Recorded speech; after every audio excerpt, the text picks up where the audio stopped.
भारत गौरव आचार्य श्री पुलक सागर जी गुरुदेव के प्रवचन और लेटेस्ट धार्मिक भजन व कार्यक्रम निशुल्क देखने व सुनने के लिए हमारे YouTube चैनल जीन शरण मीडिया को आज ही सब्सक्राइब करें और सबसे पहले देखने के लिए बेल आइकन पर क्लिक जरूर करें। एक बेटा मेरे पास आया अपनी माँ को लेकर, महाराज आपका वृद्धाश्रम बना है, आपका वात्सल्य धाम बना है, मेरी माँ को वहां रख दीजिए। मैंने कहा शर्म आना चाहिए तुझे, एक बेटा कह रहा है कि वृद्धाश्रम में रख दो।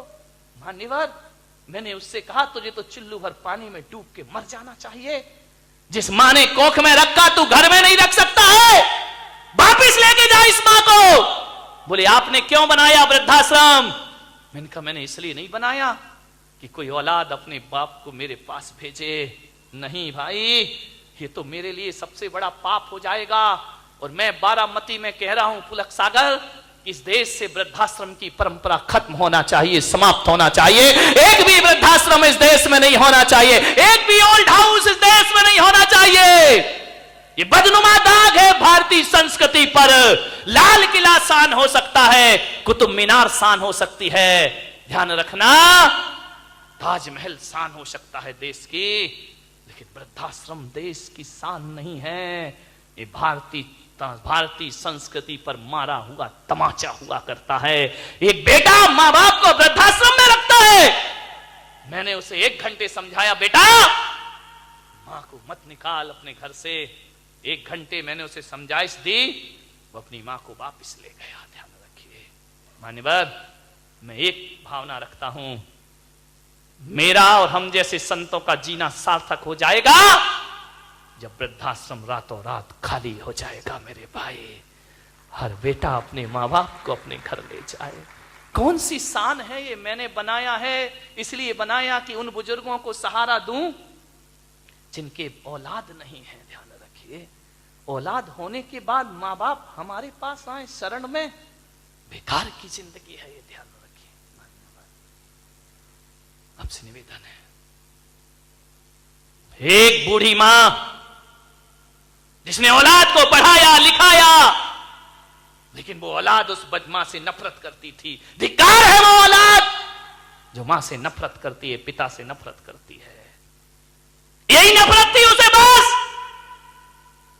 वो कहता था मां तू मेरे सामने मत आया कर, तू मनहूस है, मैं तेरा चेहरा देखना पसंद नहीं करता हूं। मां रो लेती चुपके चुपके, पाल पोस के बड़ा किया, पढ़ाया लिखाया, औलाद कह रही हम तेरा चेहरा देखना नहीं चाहते, तू हमारे सामने मत आया कर। मां आती, मां की ममता थी बेचारी, क्या करे, स्कूल जाती, टिफिन देने जाती, बच्चे का भोजन देने जाती। बच्चे से कोई पूछता कि ये बुढ़िया कौन है, तो मालूम है वो ऐसी औलाद, ऐसी कायर औलाद जो अपने दोस्तों को कहता कि नौकरानी है जो हमारे घर से हमें टिफिन ला के देती है। मां जब सुनती तो सीना छलनी हो जाता उसका, ये नौकरानी है, ये काम वाली है, घर में आके झगड़ा करता, तू टिफिन लेके मत आया कर मेरे स्कूल में, मुझे बहुत नफरत है तुझसे। ऐसी औलाद जिसके लिए ईश्वर के सामने हाथ फैलाए, आज वही ईश्वर का वरदान उसे अभिशाप लग रहा है। औलाद पसंद नहीं करती है। एक बात ध्यान रखना, मां कैसी भी हो, मां तो मां होती है मेरे भाई। मां काली हो, मां गोरी हो, मां बदसूरत हो, एक बात ध्यान रखना, मां की सूरत नहीं देखी जाती, मां का दिल देखा जाता है मेरे भाई दुनिया में। इसलिए नफरत थी उसे कि उस मां की एक आंख नहीं थी। तू कानी है, मेरे सामने मत आया कर। मां रो लेती चुपके चुपके। बाहर गया पढ़ने बेटा, पढ़ाया लिखाया। एक दिन पढ़ने लिखने के बाद जब बेटा को खबर मिली कि मां अकेली है गांव में, गांव के लोग कहते कि अरे मूर्ख, जिसने झाड़ू पोंछा करके तुझे पढ़ाया उस मां के प्रति तुझे कुछ भी नहीं करता। उस बच्चे ने एक चिट्ठी लिखी मां को कि मां तू गांव के वृद्धाश्रम में चली जा, मैं तो तुझे पसंद करता नहीं, तू मेरे सामने कभी आना मत, वृद्धाश्रम में रह, और तूने मेरे लिए जो एहसान किए हैं ना, 500 रुपए महीने भेजूंगा वृद्धाश्रम में, वहीं अपनी जिंदगी गुजार लेना। कहते हैं उस लाचार मां को वृद्धाश्रम में रख दिया गया। अपना घर, अरे अपना घर अपना ना हुआ, इसको अपना घर लिखा जाता है। चली गई, बहुत दिन रही। रात दिन मां की ममता भी ऐसी ममता है कि पूत कपूत भी हो तो उसके लिए मरती रहती है। अंतिम समय आया मां का, मां ने वृद्धाश्रम वालों से कहा कि भाई साहब एक काम कर दो, मैं जानती हूं मेरा बेटा नहीं आएगा। 2.5 साल रही मां वृद्धाश्रम में, मरने से पहले एक बार मेरे बेटे का चेहरा दिखा दो। वृद्धाश्रम के इंचार्ज ने कहा तू पागल हो गई क्या? 2.5 साल में जिसने पलट के नहीं देखा, तू भगवान को याद कर।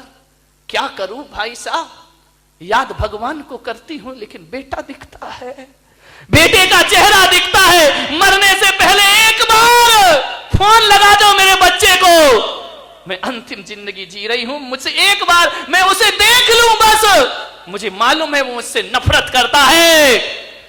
फोन लगाया इंचार्ज ने कि भाई साहब आपकी मां बहुत बीमार है, आ जाओ।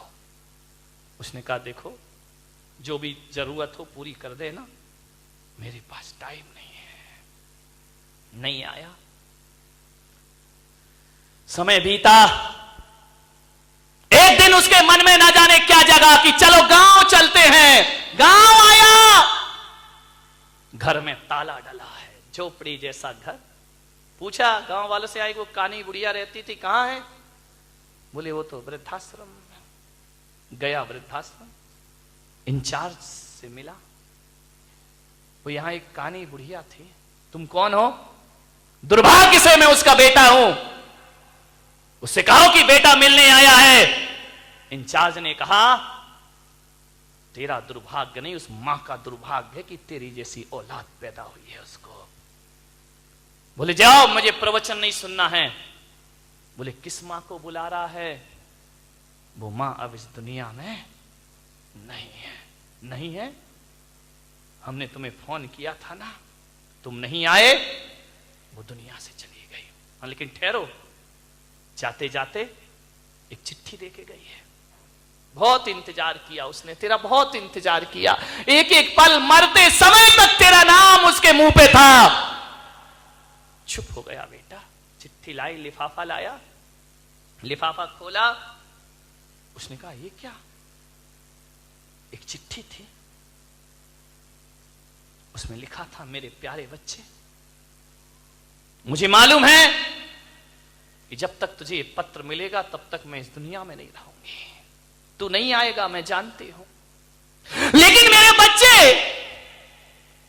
मैं तरस गई जिंदगी भर मां शब्द सुनने के लिए। ऐसी अभागिन मां हूं मैं इस धरती की कि औलाद के बाद भी मां शब्द नहीं सुन पाई अपने कानों से।